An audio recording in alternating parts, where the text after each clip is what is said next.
বেসরকারি বিদ্যুৎ সংস্থা ফিডকো এর গাফিলতির কারণে হালকা বাতাসের ঝুড়ে পড়া বিদ্যুৎবাহী তারে প্রাণ গেল সাব্রুমের আনন্দপাড়ার পনেন্দু বিকাশ দত্তের।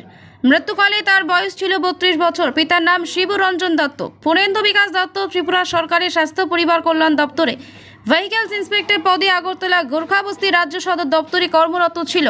মধ্য পূর্ণিমার ছুটিতে গতকাল বাড়ি এসেছিল।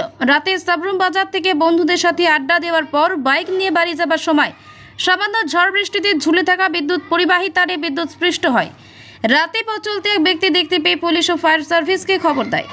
ফায়ার সার্ভিস দ্রুত উদ্ধার করে সাব্রুম হাসপাতালে নিয়ে গেলে কর্তব্যরত চিকিৎসক তাকে মৃত বলে ঘোষণা করে। খবর পেয়ে ঘটনাস্থলে উপস্থিত হয় সাব্রুম থানার পুলিশ। সামাজিক মাধ্যমে পনেন্দু বিকাশ দত্ত এর এই মর্মান্তিক দুর্ঘটনার খবর ছড়িয়ে পড়তেই বন্ধু আত্মীয় স্বজনরা সাব্রুম হাসপাতালে ছুটে আসে।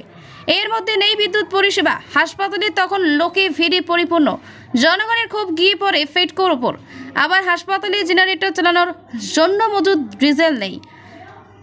মোমবাতি দিয়ে রোগীদের চিকিৎসা চলছে। এতে উপস্থিত জনতা আরও ক্ষিপ্ত হয়ে যায়। গতকাল রাতে আজ পনেন্দু বিকাশ দত্ত এর মৃতদেহের ময়নাতদন্তের পর পরিবারের হাতে তুলে দেওয়া হয়।